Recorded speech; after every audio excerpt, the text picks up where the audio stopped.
The tablet market is clearly divided up between Apple's iPad that run on iOS and players like Samsung, Acer, Motorola and HTC that run on Google's Android.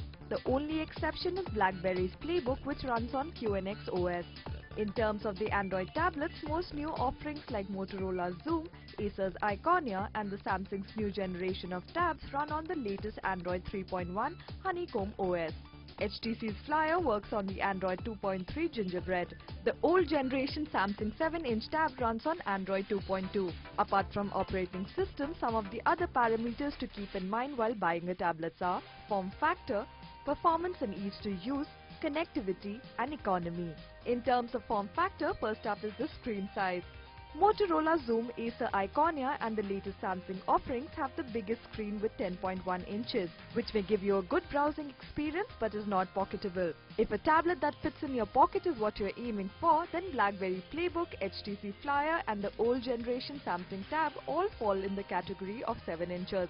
Apple's iPad 2 at a little over 7 inches and Samsung's 8.9 inches are good options as they are somewhere in the middle in terms of screen size and pack-in portability with a sufficient screen space.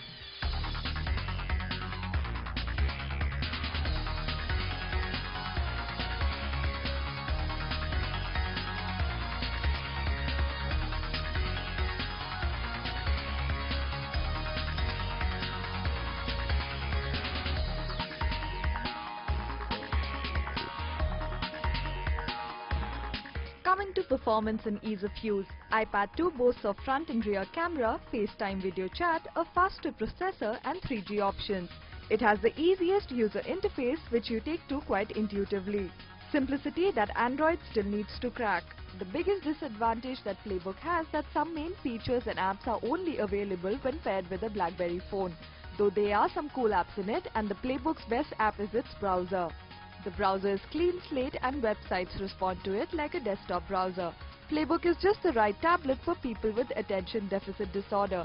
It takes no time in switching between applications.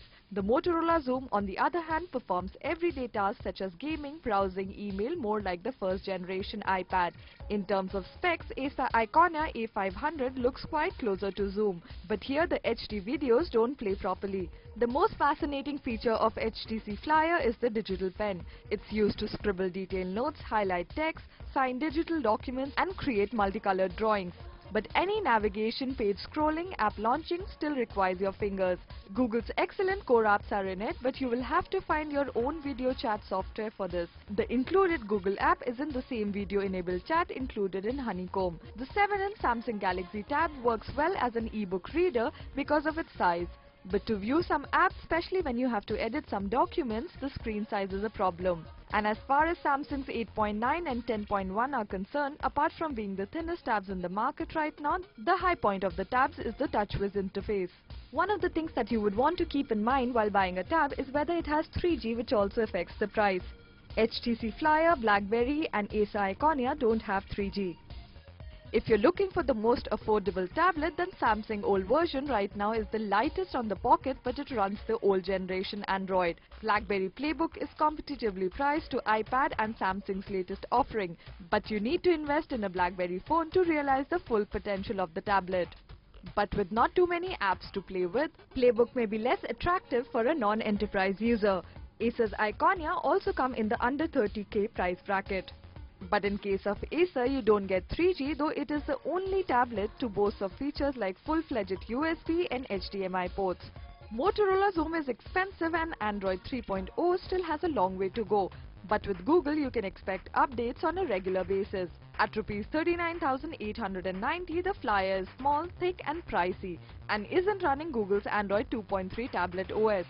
In the True Blue tablet category, the race is really between Apple's iPad and Samsung's latest generation on tablets. While you may miss the flash on iPad and the new Galaxy tabs may be thinner than iPad, it may be operating system and apps ecosystem that may still give Apple an edge.